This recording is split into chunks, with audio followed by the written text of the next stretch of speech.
الحمد لله وكفى وسلام على عباده الذين اصطفى أما بعد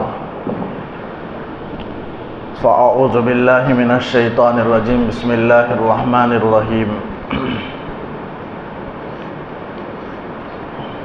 وأقيموا الصلاة وآتوا الزكاة وما تقدموا لأنفسكم من خير تجدوه عند الله إن الله بما تعملون بصير۔ پہلی آیات میں، اس سے پہلے کی آیات میں اللہ تعالیٰ نے نسخ کے سلسلے میں حکم کو بیان کیا، یعنی اللہ تعالیٰ حکم کو بدل دیتے ہیں۔ پہلے حکم کو منسوخ کہتے ہیں اور دوسرا حکم جو آیا جس پر عمل کرنا ہے اس کو ناسخ کہتے ہیں، اور ناسخ پر عمل کرنا ہے، منسوخ پر عمل کرنا غلط ہے۔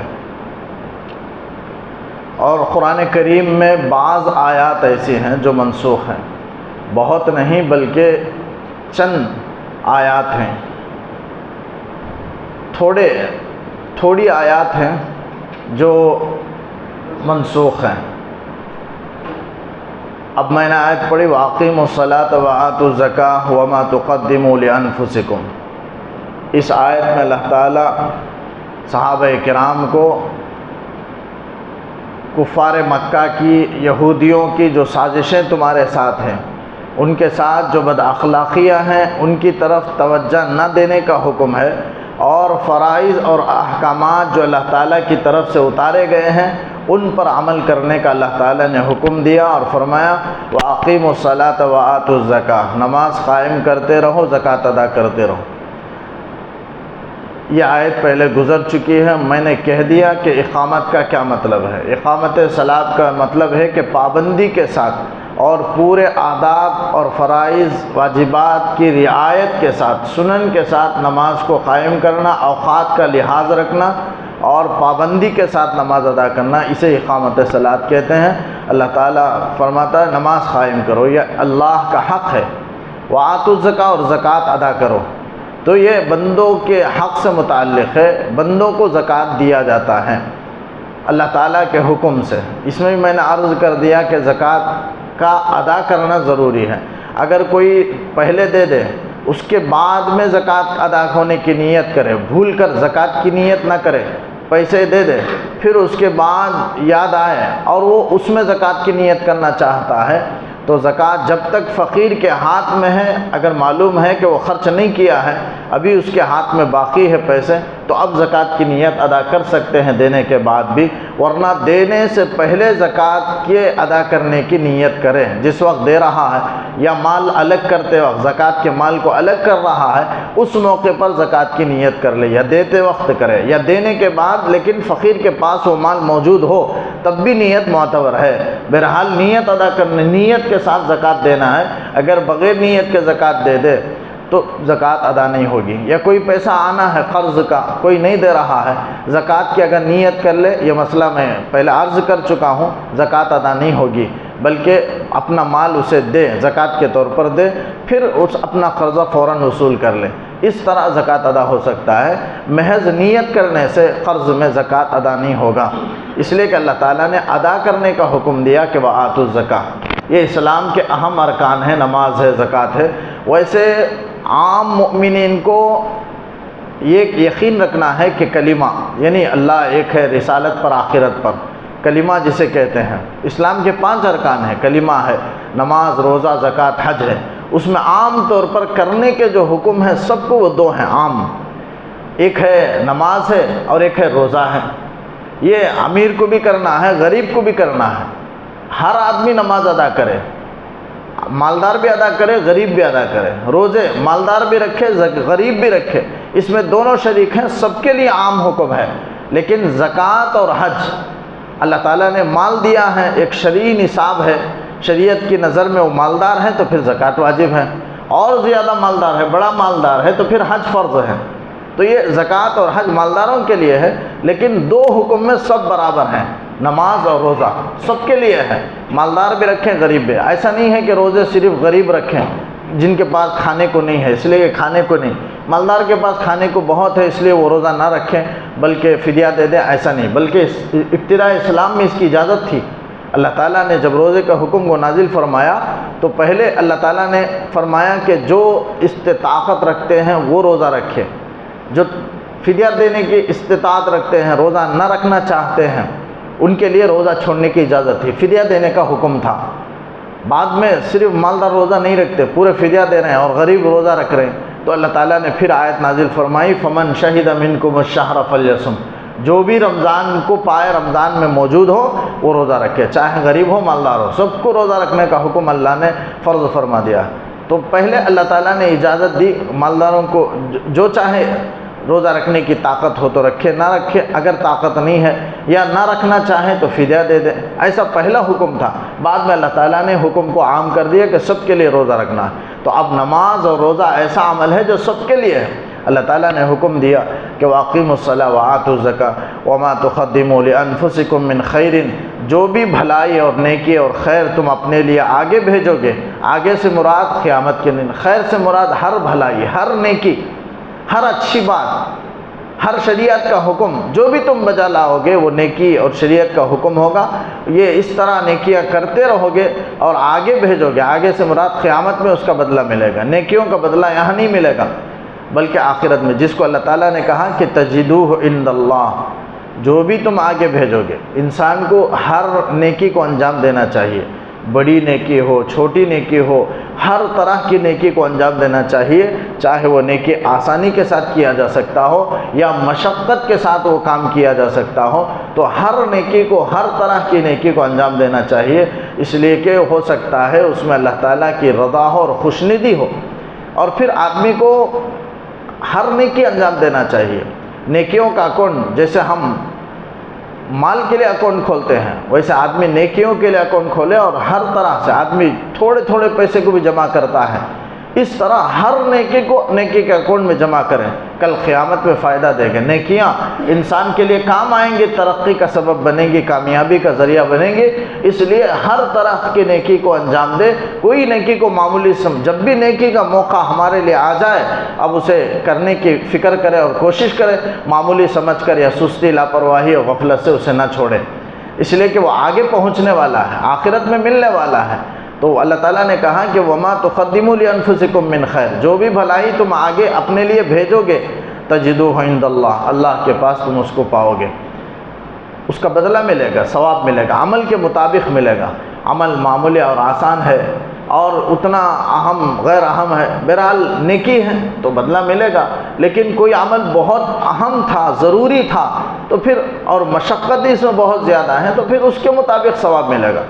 جیسے اسلام آپ صلی اللہ علیہ وسلم کے زمانے میں تھوڑا تھوڑا بڑھ رہا تھا، شروع ہوا تبھی اسلام، ویسے تو اسلام پورے دین اللہ کے نزدیک پورا دین اسلام ہی ہے، آدم علیہ السلام کے زمانے سے دین تو اسلام ہی ہے اللہ کے نزدیک، سب دین نام الگ الگ ہیں لیکن پورا دین وہ دین اسلام ہی ہے، اور اللہ کے نزدیک دین اسلام ہی معتبر ہے اور وہ چلتا آیا۔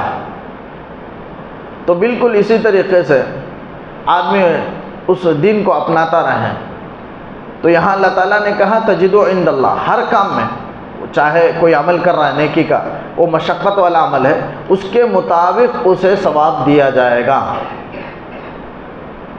جیسے صحابہ کرام، میں نے عرض کیا صحابہ کرام، دین جب ابھی شروع ہوا تھا، اب دین میں مال کی ضرورت تھی، جہاد کے لیے آلات خریدنے تھے، ترقی کرنے کی ضرورت تھی، مال کی بہت ضرورت تھی۔ اس وقت صحابہ کرام اللہ کی راہ میں دیے چندے تو وہ بہت بڑا ہے، معمولی ایک ایک درہم، ایک جو کا ایک دانہ اس وقت خرچ کرنا بہت بڑا ثواب رکھتا تھا۔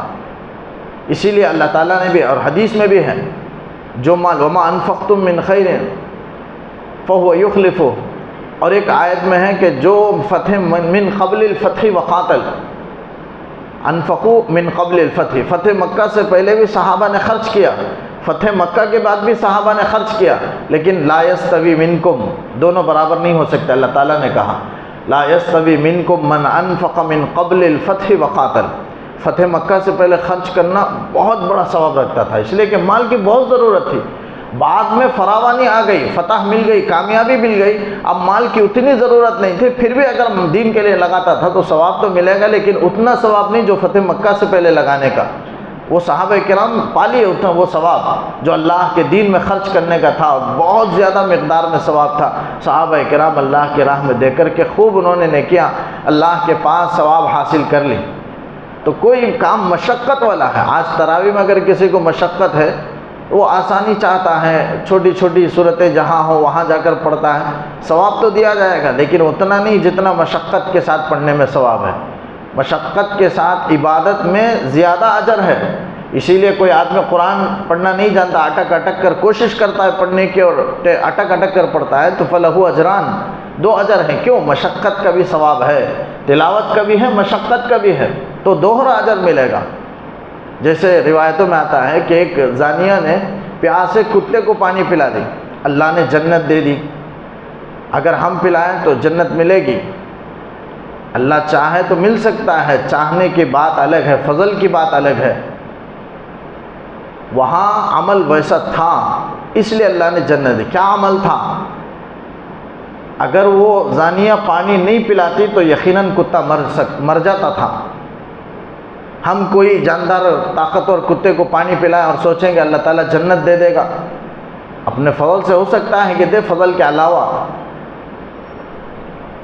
ایسا نہیں، مشکل ہے، کیونکہ وہ کتا، وہ جو واقعہ ہے وہ کتا مرنے والا تھا، اور دوسری بات یہ ہے کہ وہ عورت تھی، اور تیسری بات یہ ہے کہ پانی نکالنے کے لیے کنویں میں کوئی ڈول نہیں تھا، کوئی مٹکی وغیرہ جسے ہم کہتے ہیں وہ نہیں تھا، رسی بھی نہیں تھا، اور پانی کنویں کے اندر تھا۔ تو واقعہ محدثین نے لکھا ہے کہ وہ عورت کنویں کے اندر اتری اور اپنا جو موزہ تھا وہ شو کی شکل میں وہ جو اس میں پانی بھری، اور بھرنے کے بعد لے کر ہاتھ سے پکڑ کر کے اوپر چڑھی اور موزے کو منہ میں رکھ لی، پانی بھر کر منہ سے دانت سے دبا کر اوپر چڑھی اور آ کر پیاسا کتا جو مرنے کے قریب تھا اس کے منہ میں ڈالی تو جان آ گئی، وہ بہرحال جی گیا۔ تو اس عمل سے، اتنے مشقت والا عمل ہے، اس کے بعد اللہ تعالیٰ نے جنت دی۔ تو کوئی یہ سوچے پیاسے کتے کو پانی پلانا اس سے جنت مغفرت ہو جاتی ہے، اللہ تعالیٰ جنت دیتا ہے۔ اگر کوئی پانی پلاتا رہے روزانہ کتوں کو، اللہ تعالیٰ ہو سکتا ہے مغفرت کرے اس کی امید کے مطابق، لیکن مشقت کے ساتھ ثواب دیا جاتا ہے۔ کتنا مشقت ہے اس کے بقدر اللہ تعالیٰ خوش ہو کر اسے ثواب دیتے ہیں۔ تو یہاں اللہ تعالیٰ نے فرمایا کہ تجدوہ عند اللہ، اللہ کے پاس ضرور تم اس کو پاؤ گے۔ ان اللہ بما تعملون بصیر، اللہ تعالیٰ بلا شبہ جو کچھ تم کر رہے ہو دیکھ رہا ہے۔ یعنی اللہ تعالیٰ ہر ایک عمل اللہ کے پاس ریکارڈ ہے۔ ایسا نہیں ہے کہ کوئی عمل چھوٹ گیا اور بندہ کہہ رہا ہے کہ میں نے کیا، وہاں اللہ تعالیٰ بھی نہیں مان رہا، وہاں لکھا ہوا نہیں، فرشتے بھی نہیں بول رہے ہیں، ایسا نہیں ہوگا، بلکہ ایک ایک عمل وہاں لکھا ہوا ہوگا، ریکارڈ ہے۔ اللہ تعالیٰ کوئی عمل محفوظ ضائع نہیں ہوگا۔ جیسے سورہ کہف کی آیت کل گزری، لا یغادر صغیر، نام عمل ہوگا، فرشتے لکھا ہوا دفتر، نام عمل انسان کا عمل کا، لا یغادر صغیرۃ ولا کبیرہ، ایک چھوٹا عمل بھی نہیں چھوٹا ہوگا اور بڑا عمل بھی نہیں چھوٹا ہوگا، الا احصاھا، مگر ایک اس میں وہ شمار کیا گیا ہے، لکھا ہوا ہے۔ انسان پریشان ہو جائے گا، میں ایک ایک معمولی وقت میں فلاں وقت میں زبان سے بات نکالی تھی اور غیر محسوس طریقے پر ارادہ، بغیر ارادے کے نکالی تھی، وہ بھی لکھا ہوا ہے۔ انسان کہے گا کیسے چھوٹی چھوٹی باتیں اس میں لکھا گیا ہے، پورا اس کے اندر موجود ہے، پورا دفتر موجود ہے انسان کا۔ وَقَالُوا لَن يَدْخُلَ الْجَنَّةَ إِلَّا مَنْ كَانَ هُودًا أَوْ نَصَارَىٰ، یہ یہودی کہتے ہیں کہ جنت میں ہرگز وہ کوئی داخل نہیں ہوگا مگر من کان ہودن، جو یہودی کی جمع ہود، حائد کی جمع ہود ہے۔ حائد توبہ کرنے والے کو بولتے ہیں۔ اصل میں یہودی اس زمانے میں، موسیٰ علیہ السلام کے زمانے میں، جنہوں نے گوشالہ پرستی سے، گائے کو پوجنے سے جنہوں نے توبہ کی ہے ان کو یہودی کہنے، یہودی کے معنی توبہ کرنے والا، حائد سے۔ تو انہوں نے توبہ کی، تب سے وہ جماعت کا نام ہی یہودی پڑ گیا۔ تو جو بھی یہودی ہیں وہی جنت میں داخل ہوں گے، یہ یہودیوں کا کہنا ہے۔ اور نصارہ، یہ نصرانی کہتے ہیں کہ جنت میں کوئی نہیں جائے گا مگر نصرانی، جو نصرانی ہوا۔ جو عیسائیت کو جو قبول کرے وہی جنت میں داخل ہوگا، اس کے علاوہ کوئی نہیں۔ اللہ تعالیٰ کہتا ہے ایک دوسرے کو جہنمی ٹھہرانا اور اپنے آپ کو جنتی قرار دینا یہ صحیح نہیں ہے۔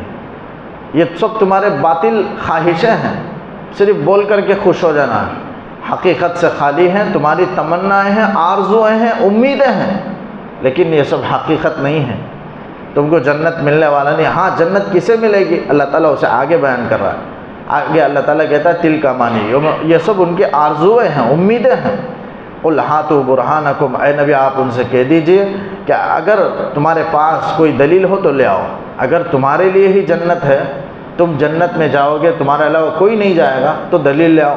کوئی اللہ کے پاس توریت میں کوئی آیت اللہ نے تمہارے بارے میں اتاری ہے کہ جنت میں صرف تم ہی داخل ہوگے؟ یا تمہارے پاس کوئی نبی نے تمہاری کوئی ثبوت دے دی؟ کوئی بھی دلیل ہو تو لے آؤ۔ قل ہاتوا برہانکم ان کنتم صادقین، اگر تم سچے ہو اس دعوے میں کہ جنت میں تم ہی جاؤ گے، اس کے لیے دلیل ہے تو لے آؤ۔ یعنی اللہ تعالیٰ یہ کہنا چاہتا ہے کہ جنت میں ہے اللہ کی جنت، مانتے ہیں یہودی اور نصرانی بھی مانتے ہیں، اہل کتاب مانتے ہیں کہ جہنم بھی ہے، جنت بھی ہے، آخرت بھی ہے، یقین ہے، لیکن سزاؤں کا جو سزا بیان کی گئی اس کا استحضار ان کے ذہن میں نہیں ہے۔ وہ نہیں سوچتے اتنا سخت عذاب ہے، اگر سوچتے تو ضرور ایمان لاتے، لیکن عذاب کی طرف، سخت عذاب کی طرف انہوں نے توجہ نہیں دی، جس کی وجہ سے وہ دنیا کے حقیر مفاد کے پیچھے پڑے ہوئے ہیں اور آخرت کے خلاف اعمال انجام دے رہے ہیں۔ اللہ تعالیٰ کہتا ہے بلا، کیوں نہیں، یعنی جنت میں تو جائیں گے، لیکن کون جائیں گے؟ من اسلم وجہہ للہ، جو بھی اپنے آپ کو، اپنی ذات کو پورے طور پر اللہ کے حوالے کر دے، وہ جنت میں جائے گا۔ یعنی ایمان لائے اور عمل صالح کرے اور اپنی پوری زندگی اللہ کے احکامات اور اسلامی تعلیمات کے مطابق، یعنی اللہ کے حوالے کر دے کا مطلب ہے کہ اپنی پوری ذات کو اسلامی تعلیم کے مطابق گزارے، تو پھر وہ شخص جنت میں جائے گا۔ یعنی ایمان ہو، عمل صالح ہو، وہ شخص جنت میں جائے گا۔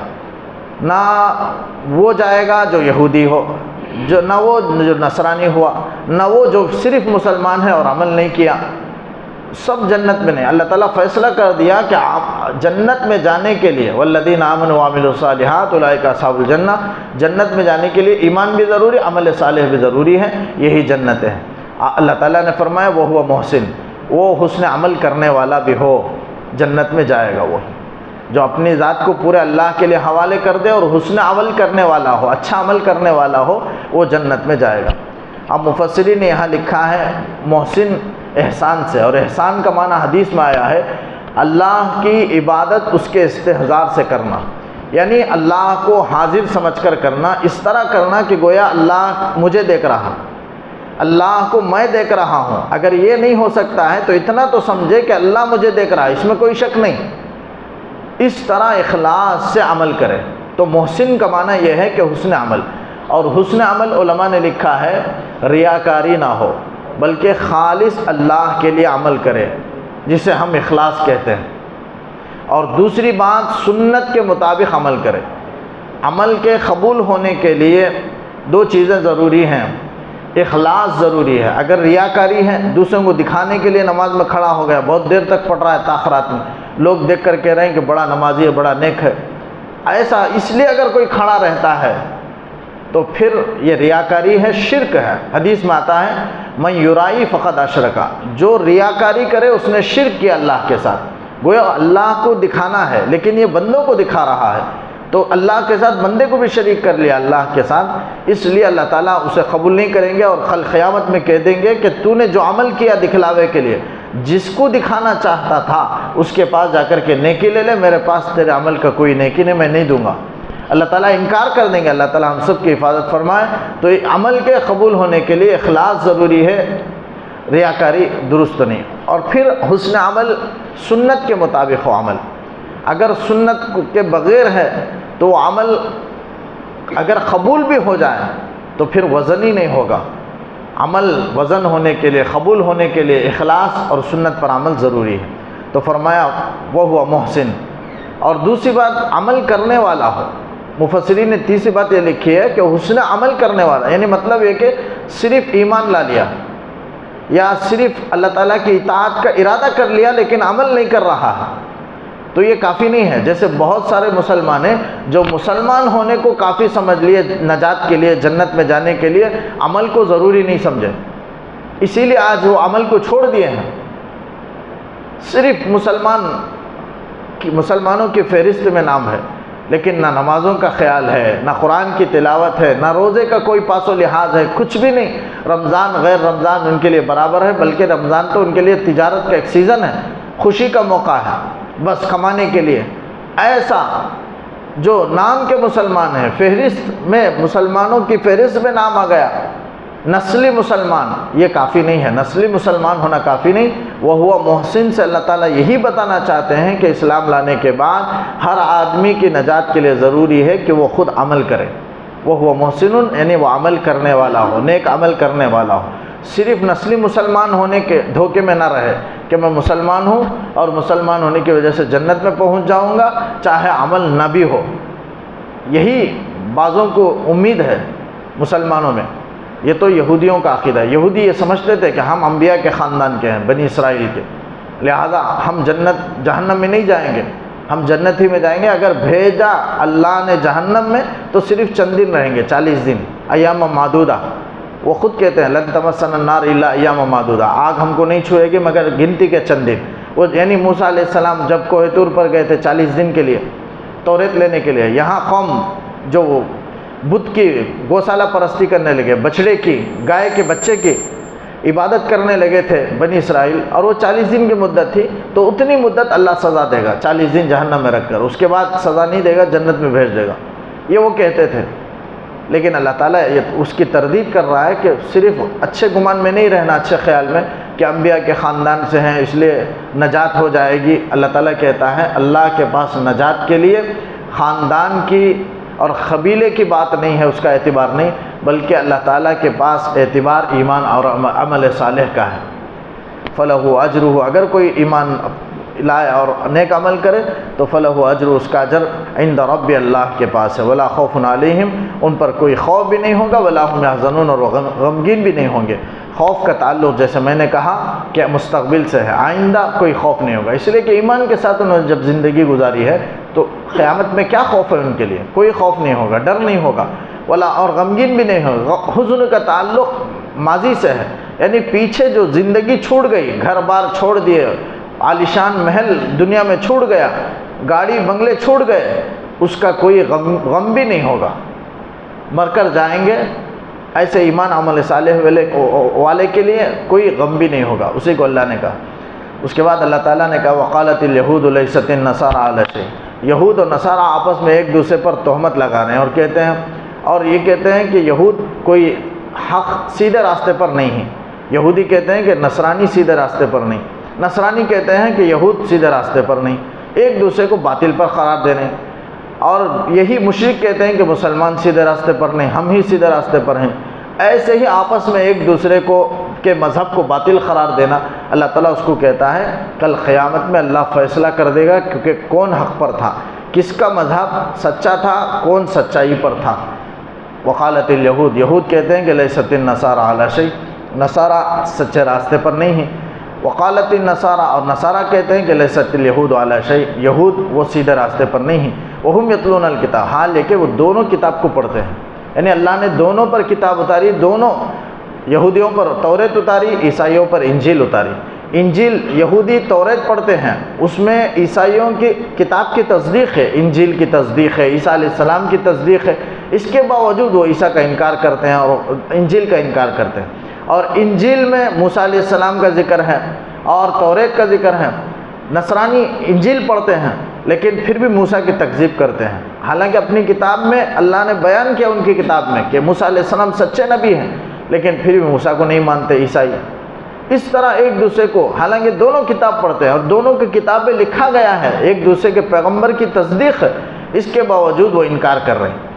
اللہ تعالیٰ کہتا ہے کذالک قال الذین لا یعلمون مثل قولہم، اسی طرح ان لوگوں نے بھی کہا جو ان کی طرح، انہی کی طرح بات کہی جو نہیں جانتے ہیں، جو امی ہیں، یعنی مشرک لوگ. کفار مکہ کو قرآن نے امی کہا، ان پڑھ کہا، وہ کچھ بھی نہیں جانتے، وہ پڑھنا لکھنا نہیں سیکھتے تھے کفار مکہ. اور ان پڑھ تھے، کچھ بھی نہیں جانتے تھے۔ یہودی بڑے اس زمانے میں علم والے تھے اور علم رکھتے تھے، تو مشرک پورے یہودیوں کے پاس جاتے تھے، نصرانیوں کے پاس جاتے تھے۔ تو سب سے زیادہ پڑھے لکھے اس زمانے میں یہودی تھے، اور جو ان پڑھ تھے وہ مشرک تھے۔ تو اللہ تعالیٰ نے فرمایا کہ کذالک قال الذین لا یعلمون، اسی طرح یعنی ان لوگوں نے بھی کہا جو نہیں جانتے تھے کیا کہ مسلمان حق پر نہیں ہیں، اسی طرح یہ بات کہتے تھے کون؟ جو نہیں جانتے تھے انہی کی طرح بات کہتے تھے، یعنی مشرک لوگ مسلمانوں کے سلسلے میں کہتے تھے۔ تو آپس میں ایک دوسرے کے مذہب کو باطل قرار دینا، اللہ تعالیٰ کہتا ہے فاللہ یحکم بینہم، اللہ ان کے درمیان یوم القیامہ قیامت کے دن فیصلہ کر دے گا، فیما کانوا فیہ یختلفون، اس چیز میں جس میں وہ اختلاف کر رہے تھے، یعنی دین کے بارے میں جو اختلاف کر رہے تھے اللہ بتلا دے گا کہ دین حق کون سا تھا، اسلام ہی تھا۔ محمد صلی اللہ علیہ وسلم جو آخری پیغمبر تھے، وہ تمام نبیوں کے سلسلے کو ختم کرنے کے لیے اللہ نے آخری طور پر حضرت محمد رسول اللہ صلی اللہ علیہ وسلم کو نازل فرمایا، اور یہ کتاب تمام کتابوں کے لیے ناسخ بن کر آئی۔ اس سے پہلے پوری کتابیں منسوخ، توریت، زبور، انجیل سب منسوخ ہے، اب عمل نہیں کرنا ہے۔ آخری کتاب یہی ہے، اس پر ایمان لانا ہے، اور آخری نبی پر ایمان لانا ہے، اور یہی ہے۔ کل قیامت کے دن اللہ تعالیٰ فیصلہ کرے گا۔ ومن اظلم ممن منع مساجد الله ان يذكر فيها اسمه وسعى في خرابها اولئك ما كان لهم ان يدخلوها الا خائفين لهم في الدنيا خزي ولهم في الاخره عذاب عظيم۔ اس آیت میں اللہ تعالیٰ یہودیوں کے جو غلط حرکتیں ہیں ان کو بیان کر کے مسلمانوں کو آگاہ کر رہا ہے کہ تمہارے اندر یہ حرکتیں نہیں ہونی چاہیے، یہ یہودیوں کی حرکت ہے، ان کی حرکت ہم کو اللہ تعالیٰ بتا رہا ہے۔ کیوں بتا رہا ہے؟ ان کی ضرورت نہیں، ان کی حرکتیں ہم کو، لیکن بتانا اس لیے ہے کہ تمہارے اندر یہ حرکتیں نہ ہوں۔ اگر تمہارے اندر بھی یہ حرکتیں آ جائیں یہودیوں جیسی، تو جیسے ان کے لیے اللہ کا فیصلہ ہے دنیا میں ذلت، آخرت میں عذاب، سخت عذاب، ایسا ہی تمہارے لیے بھی ہوگا۔ یہ بولنے کے لیے، بتانے کے لیے، یہ عبرت کے لیے، یہ اس بات پر تنبیہ کے لیے اللہ تعالیٰ یہودیوں کے غلط حرکتوں کو بیان کر رہا ہے۔ وہی اس میں سے ایک حرکت یہ بھی ہے کہ وہ اللہ کے گھر میں جانے سے روکتے تھے۔ ومن اظلم ممن منع مساجد اللہ، آیت کے شان نزول میں لکھا گیا ہے۔ یہ آیت کیوں نازل ہوئی، کب نازل ہوئی؟ لکھا گیا ہے کہ یہودی عیسائی یہودیوں کے جو عبادت خانہ ہے بیت المقدس، اسے ویران کر دیے، منہدم کر دیے۔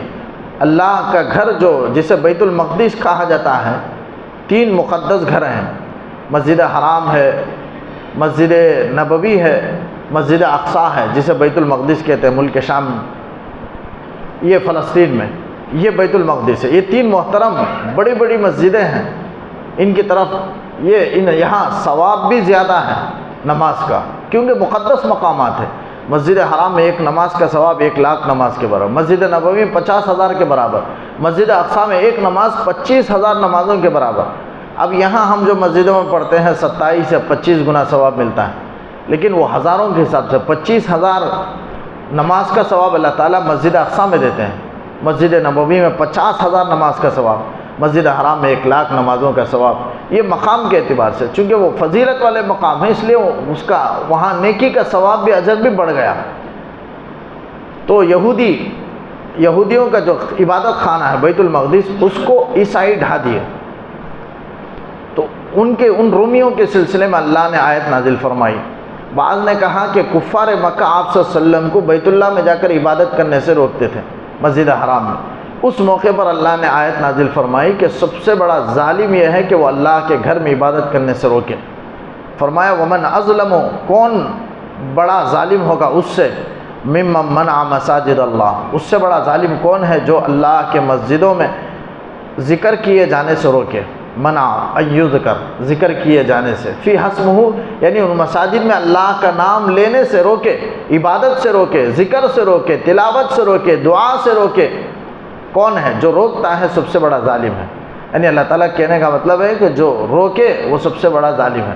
یہودی، یہ مشرک، یہ کافر اللہ کے گھر میں عبادت کرنے سے روکتے تھے۔ اس موقع پر اللہ تعالیٰ نے آیت نازل فرمائی، وَسَعَىٰ فِي خَرَابِهَا، اور اسے ویران کرنے کے در پہ ہو جائے، کوشش کرے اور اسی کی فکر میں رہے کہ مسجد کو کسی طرح ختم کر دیا جائے، منہدم کر دیں، گرا دیں، برباد کر دیں، تباہ کر دیں، ویران کر دیں، اس کے وجود کو ختم کر دیں، اس کی فکر میں رہیں۔ پہلے بیت المقدس کو ویران کرنے کی عیسائیوں نے فکر کی، چونکہ دونوں کے درمیان لڑائی تھی، تو عیسائی کیا کیے، روم کے بادشاہ کو لے کر اپنے بادشاہ کے ساتھ ایک مجوسی بادشاہ تھا تیتوس، جو عراق کا اس زمانے میں بادشاہ تھا، مجوسی تھا، یعنی آگ کو پوجنے والا تھا۔ یہ دونوں مل کر کے یہودیوں پر حملہ کیے، ملک شام کے اندر بنی اسرائیل پر آ کر کے پورے بنی اسرائیل کو قتل کر دیا، اور مسجد میں خنزیر اور غلاظت ڈال دیا بیت المقدس میں، اور پوری عمارت کو ڈھا دیا۔ اس کے بعد وہ بنی اسرائیل میں جب بیت المقدس منہدم ہوا، آپ صلی اللہ علیہ وسلم کے زمانے تک ویسے ہی وہ منہدم رہا۔ اس کے بعد حضرت عمر رضی اللہ عنہ نے اسے، چونکہ بہت سارے علاقے فتح کیے حضرت عمر کے زمانے میں، ملک شام، عراق، جب فتح ہوا فلسطین، حضرت عمر رضی اللہ عنہ کی نگرانی میں ان کے حکم سے بیت المقدس کو پھر تعمیر کیا گیا، جو پہلے سلیمان علیہ السلام نے تعمیر کی تھی، لیکن اس کے بعد حضرت عمر رضی اللہ عنہ تعمیر کرے، اور بہت زمانے تک مسلمانوں کے قبضے میں رہا، پھر 100 سال یورپ کے عیسائیوں کے قبضے میں چلا گیا۔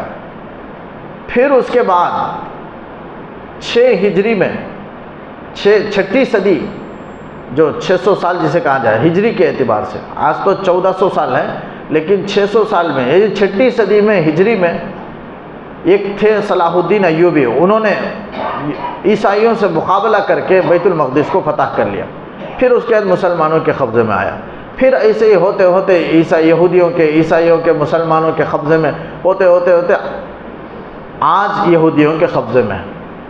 لیکن ہماری کوشش ہے اور حکم ہے کہ ہم اس کو چھڑائیں اور اپنے قبضے میں لیں، مسلمانوں کے لیے حکم ہے، لیکن ہم کچھ نہیں کر سکتے تو کم سے کم دعا تو کر سکتے ہیں، اللہ سے دعا کریں کہ اللہ بیت المقدس یہودیوں کے قبضے میں ہے، مسلمانوں کے قبضے میں عطا فرما، اور بیت المقدس کی حفاظت فرما۔ وہ بھی مقدس گھر ہے، تمام انبیاء کا قبلہ بیت المقدس رہا ہے، اور پھر آپ صلی اللہ علیہ وسلم بھی مدینہ میں بیت المقدس کی طرف رخ کر کے نماز پڑھیں، مسلمانوں کا پہلا قبلہ ہے، لہذا اس کی فکر کرنا اور اسے اپنے ذمہ میں لینا یہ بھی ضروری ہے۔ کم سے کم دعا تو کر سکتے ہیں کہ اللہ بیت المقدس کی حفاظت فرما۔ تو اس طرح، اور یہودی بھی مساجد کو بہت ویران کرنے کی فکر کی اور ویران کیے۔ لکھا گیا ہے تاریخ کی کتابوں میں کہ قریب میں روس کے اندر ہزاروں مسجدیں منہدم کی گئیں، روس کے بادشاہ نے کی، اور اسی طرح مشرکوں نے بھی کی مکے کے اندر، تو ہر ایک نے کی۔ عیسائیوں نے بھی مسجدوں کو ڈھایا ہے، یہودیوں نے بھی ڈھایا ہے، مشرکین کافروں بھی ڈھایا ہے، لیکن مسلمان بھی ڈھانے کی فکر میں رہتے ہیں، اور مسلمان ویران کرنے کی فکر، حالانکہ احترام تو ہے لیکن اپنے عمل سے اسے آباد کرنا نہیں چاہتے۔ احترام تو ہے دل میں، لیکن عمل ویسا نہیں ہے، عمل ویران کرنے کی طرح ہے۔ مسجد قریب ہونے کے باوجود مسجد کو نہ آنا، مفسرین نے لکھا ہے یہ بھی ویرانی کے اندر داخل ہے، ویران کرنے کی فکر میں، کہ مسجد کو نہ آنا، یا ایسا اسباب اختیار کرنا جس سے نمازی کم ہو جائیں، یہ بھی مسجد کو ویران کرنے میں داخل ہے۔ کوئی مسجد ہے، ایک جگہ پر مسجد ہے، اس کے قریب میں مسجد بنانا جس سے وہ مسجد میں لوگوں کی تعداد، نمازیوں کی تعداد کم ہو جائے گی، اگر ایسی تعمیر ہو تو علماء نے لکھا ہے یہ بھی وصاف خرابیہ کے اندر داخل ہے۔ تو ہر صورت جس سے بھی، یا مسجد کے اندر آنا شور و شغب کرنے کے لیے، دنیاوی باتیں کرنے کے لیے، یا دوستوں کی جماعت بنا کر بیٹھ کر کے غیبت، دنیا کی باتیں کرنے کے لیے، یہ سب وصاف خرابیہ کے اندر داخل ہے۔ کوئی آدمی نماز پڑھ رہا ہے، بلند زور سے تلاوت کرنا، یہ بلند آواز سے ذکر کرنا، علماء نے لکھا یہ بھی ویران کرنے میں داخل ہے، اور ذکر سے روکنا ہے، نماز سے روکنا ہے، یہ بھی منع ہے۔ تو وصاف خرابیہ کی جتنی صورتیں ہیں وہ سب منع ہے، لیکن مسلمانوں سے یہ سارے کام صادر ہوتے ہیں۔ مسجد میں شور و شغب کرنا، جبکہ مسجد نماز کی جگہ ہے، اللہ کے رسول صلی اللہ علیہ وسلم نے بڑی وعیدیں بیان کی ہیں، انشاءاللہ کل عرض کروں گا۔ اللہ تعالیٰ سے دعا ہے کہ اللہ تعالیٰ کہی ہوئی اس باتوں پر عمل کی توفیق دے، مسجد کے احترام کی توفیق دے۔ اللہم صلی علی سیدنا محمد وعلی آل سیدنا محمد وبارک وسلم علیہ۔ ربنا آتنا فی الدنیا حسنة وفی الآخرة حسنة وقنا عذاب النار۔ ربنا ظلمنا أنفسنا وإن لم تغفر لنا وترحمنا لنكونن من الخاسرين اللهم إنا نسألك من فضلك ورحمتك رب اغفر وارحم وأنت خير الراحمين صل على النبي محمد وآله وصحبه أجمعين برحمتك يا أرحم الراحمين والحمد لله رب العالمين.